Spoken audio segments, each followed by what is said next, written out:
जय श्री राम, जय बागेश्वर धाम। सभी रिकॉर्ड हो गए फेल, सभी वह पूज्य सरकार की। आज तीसरे दिन की कथा है, श्री हनुमंत चरित कथा। और वह तीसरे दिन की कथा में कितने भक्त पहुंचे कि आप भी सुनकर हो जाएंगे हैरान। आप भी एक बार वह आपका दिमाग भी चकरा जाएगा कि इतना ज्यादा जनसमूह, इतना ज्यादा जनसैलाब। यदि बिहार की यह कथा में इतना विरोध होने के बाद इतना ज्यादा उनकी कथाओं को पूज्य सरकार की किसी कारणवश बाबा ना आ पाए, बिहार में कैंसिल करवा रहे थे पूज्य सरकार की कथा, परंतु आपको पता है वह आज तीसरे दिन की कथा है। और तीसरे दिन की कथा 15 लाख भक्त पूज्य सरकार की श्री हनुमंत चरित सुनने के लिए, श्री हनुमंत कथा सुनने के लिए इतना ज्यादा विशालकाय जनसमूह पहुंच रहा है। और साथ ही साथ आज वह पूज्य सरकार एक इतिहास रचने वाले हैं, क्योंकि 15 लाख जनसमूह कम नहीं होता। 15 लाख पूज्य सरकार के भक्त एक ही पंडाल में, एक ही पूज्य सरकार के साथ सभी वह श्रवण कर रहे हैं कथा। और साथ ही में आपको बता दूं, पूज्य सरकार के सिद्धांत पर तो वह इतना जनसमूह नहीं पहुंच पाता, परंतु कथाओं में इतना जनसमूह। वह तीसरे दिन की कथा है आज बागेश्वर धाम सरकार की, गोपालगंज बिहार की। और वह एक ऐसा मठ है जहां पर पूज्य सरकार ने सभी साधु सन्यासियों को भी आमंत्रण दिया। और साथ ही साथ इस कथा में एक ऐसी सीख मिल रही है कि इतनी ज्यादा विरोध के बाद इतना ज्यादा उनको बागेश्वर सरकार को उनको बुलाने के लिए मना कर रहे थे। और बागेश्वर धाम सरकार वह इतने ज्यादा विरोध के बाद, क्योंकि राजनीति टिप्पणियां होने लगी थी बागेश्वर धाम सरकार की कथा में। क्योंकि आपको तो पता होगा कि पूज्य सरकार के सिद्धांत पर प्रथम बार हमारे देश के मुखिया यशस्वी प्रधानमंत्री जी पहुंचे थे। और प्रधानमंत्री जी पहुंचने के बाद यह पहला पूज्य सरकार को सबसे बड़ा कथा का यह करने का सौभाग्य प्राप्त हुआ है। क्योंकि बिहार जैसे क्षेत्रों में इस तरीके से पहले भी कथाओं में विरोध हो चुका है, परंतु इस तरीके से पूज्य सरकार का विरोध के बाद भी जमकर बरसेंगे बागेश्वर बाबा, वह किसी ने नहीं सोचा होगा।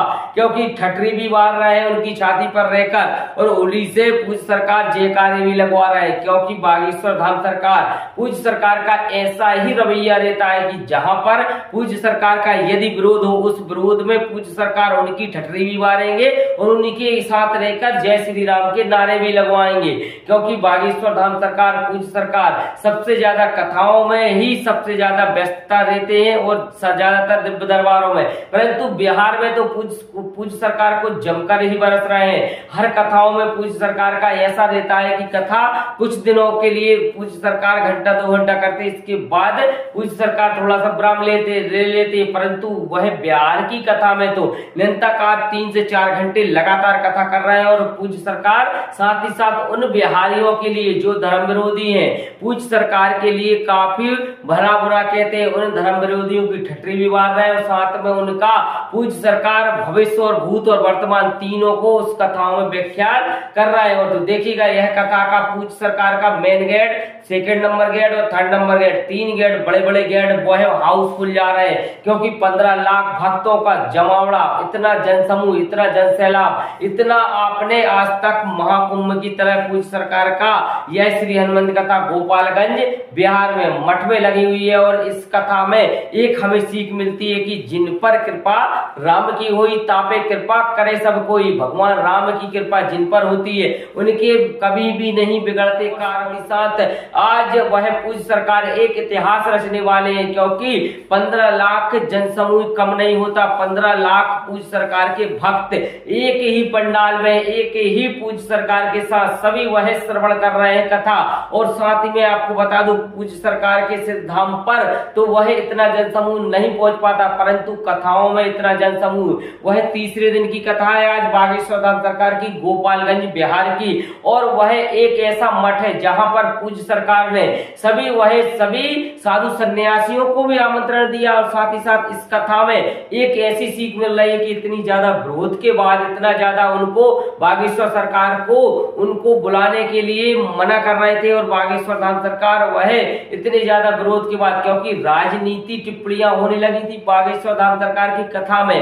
क्योंकि आपको तो पता होगा कि पूज्य सरकार के सिद्धांत पर प्रथम बार हमारे देश के मुखिया यशस्वी प्रधानमंत्री जी पहुंचे थे। और प्रधानमंत्री जी पहुंचने के बाद यह पहला पूज्य सरकार को सबसे बड़ा कथा का यह करने का सौभाग्य प्राप्त हुआ है। क्योंकि बिहार जैसे क्षेत्रों में इस तरीके से पहले भी कथाओं में विरोध हो चुका है, परंतु इस तरीके से पूज्य सरकार सरकार का विरोध के बाद भी जमकर बरसेंगे बागेश्वर बाबा, वह किसी ने नहीं सोचा होगा, क्योंकि ठटरी भी मार रहे हैं उनकी छाती पर रहकर और उड़ी से पूज्य सरकार जयकारे भी लगवा रहे हैं, क्योंकि बागेश्वर धाम सरकार पूज्य सरकार का ऐसा ही रवैया रहता है कि जहां पर पूज्य सरकार का यदि विरोध हो, उस विरोध में पूज्य सरकार उनकी ठटरी भी मारेंगे और उनके साथ रहकर जय श्री राम के नारे भी लगवाएंगे, क्योंकि बागेश्वर धाम सरकार पूज्य सरकार सबसे ज्यादा कथाओं में ही सबसे ज्यादा व्यस्तता रहते हैं और ज्यादातर दिव्य दरबारों में, परंतु बिहार में तो पूज्य सरकार को जमकर ही बरस रहे हैं। हर कथाओं में पूज्य सरकार का ऐसा रहता है कि कथा कुछ दिनों के लिए पूज्य सरकार घंटा 2 घंटा करते, इसके बाद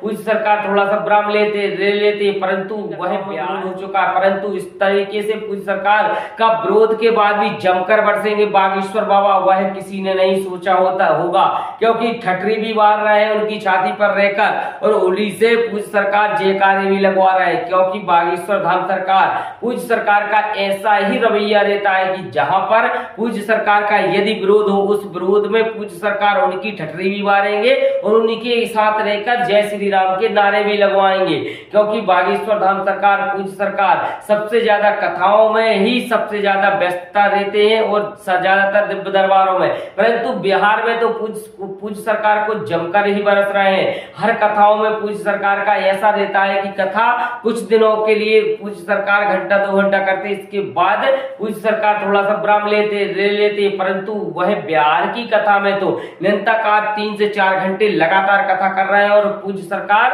साथ ही साथ उन बिहारियों के लिए जो धर्म विरोधी हैं, पूज्य सरकार के लिए काफी भला बुरा कहते हैं, उन धर्म विरोधियों की ठटरी भी मार रहे हैं और साथ में उनका पूज्य सरकार भविष्य और भूत और वर्तमान तीनों को उस कथाओं में व्याख्यान कर रहा है। और तो देखिएगा यह कथा का पूज्य सरकार का main gate, second number gate और थर्ड नंबर गेट, 3 गेट बड़े बड़े गेट वो है हाउसफुल जा रहे हैं, क्योंकि 15 लाख भक्तों का जमावड़ा, इतना जनसमूह, इतना जनसैलाब, इतना आपने आज तक महाकुंभ की तरह पूज्य सरकार का यह श्री हनुमंत कथा गोपालगंज बिहार में मठ में लगी हुई है। और इस कथा में एक हमें सीख मिलती है कि जिन पर कृपा राम की हुई तापे कृपा करे सब कोई, भगवान राम की कृपा जिन पर होती है उनके कभी भी नहीं बिगड़ते कार्य, कभी भी उनके पराजय नहीं हो सकते, क्योंकि उनको पता है यदि पूज्य सरकार कोई भी कार्यरत, कोई भी कथा किसी की यदि कथा हाँ कर दे तो फिर स्वयं बागेश्वर वाला ही सरकार ही उस कथा को कैंसिल करवा सकते हैं अथवा कोई कथा को कैंसिल नहीं करवा सकता। तो बिहार के भक्तों के लिए सबसे ज्यादा पूज्य सरकार सीख दे रहे हैं और उनसे भी कह रहे हैं कि हमारा और आपका कोई विरोध नहीं है, हम आपका काम करें, हम हमारा काम करेंगे। और इसी के साथ आपको बता दो, वीडियो आपको अच्छी लगे वीडियो को लाइक करें, शेयर जरूर कर दें, चैनल को सब्सक्राइब कर जरूर रखें। इसी के साथ जय श्री राम, जय बागेश्वर धाम।